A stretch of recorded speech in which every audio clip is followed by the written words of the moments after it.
Hello বন্ধুরা, আজকে যে ভিডিওটা বানিয়েছি এটা নিয়ে কথা বলবো। এটা বাইকের ক্যামশ্যাফট এর ভালো একটা কাজ আছে, যেটা সাহায্যে গাড়ি গতিবেগ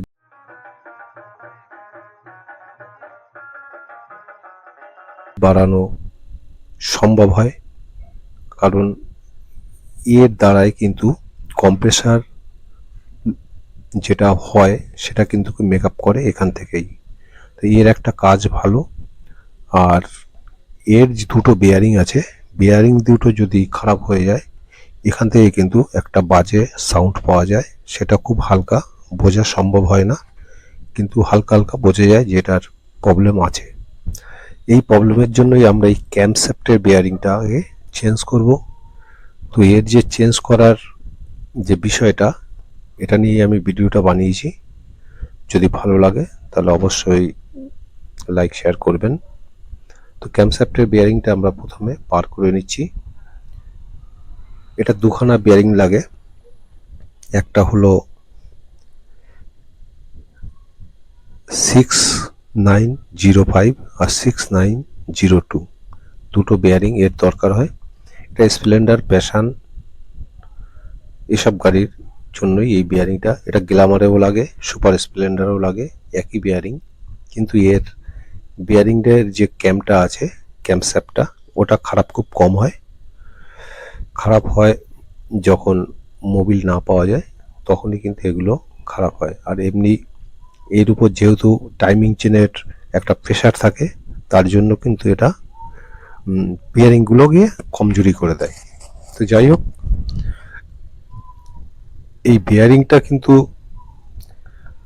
সচরাচর কেউ চেঞ্জ করে না। আর এটা যে দেখছেন, এটার একদিকে ক্যাপ আছে আর একদিকে খোলা আছে। এই যেটা ক্যাপ আছে সেটা কিন্তু ভিতরের দিকে ঢুকবে, কারণ হলো গিয়ে এই বিয়ারিংয়ে যে অয়েলটা আসবে সেটা কিন্তু ওখানে গার্ড করবে। আর ভিতরে যে ফুটো আছে ক্যামশ্যাফটের, ওটা থেকে বাইরে আউট হবে। তাই যার জন্য এই বিয়ারিংটাকে এরমভাবে তৈরি করা। ওপাশ থেকে যেটা বেরোবে সেটা কিন্তু চেনের সঙ্গে লেগে বিয়ারিংয়ে অয়েল দেয়। এটাই হলো কারণ। তো আমরা বিয়ারিংটা চেঞ্জ করছি এই কারণেই, এটার হাফ ইঞ্জিনের কাজ হয়েছে। তো বিয়ারিংটা দেখলাম প্রচুর পরিমাণে লড়বড়ে আছে, যার কারণে কিন্তু আমরা এটা চেঞ্জ করছি বিয়ারিংটা। আর এই বিয়ারিংটা চেঞ্জ করে দেওয়াই ভালো, কারণ এর এমন কিছু দাম নয়, দাম অতি সামান্য। যদি চেঞ্জ করে দেন তাহলে দেখবেন এর একটা যে আওয়াজ, মানে এর যে একটা কাজটা কিন্তু সুন্দর। আপনারা চেঞ্জ করে দেখবেন। আর এই বিয়ারিং মানে অনেক সময় দেখা যায় বিয়ারিং হালকা হালকা গড়ছে, ও চালিয়ে দিলে চলবে, এরকমটা না করাই ভালো। আর বিয়ারিং এর জন্য ক্যামশ্যাফটটাকে বাদ না দেওয়াই ভালো।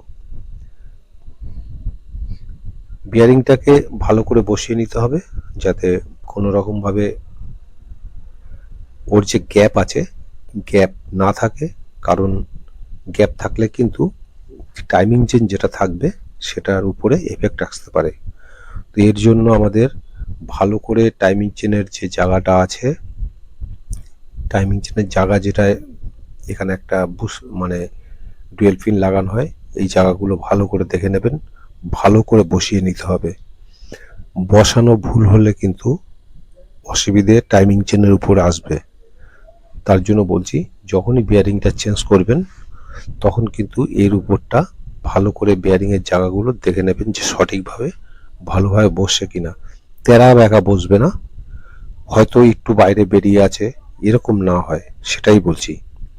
এতে বিয়ারিংয়ের তেরা বেঁকা বসার জায়গা নেই, কারণ এর অনেকটা গ্যাপ আছে, ও স্মুথভাবে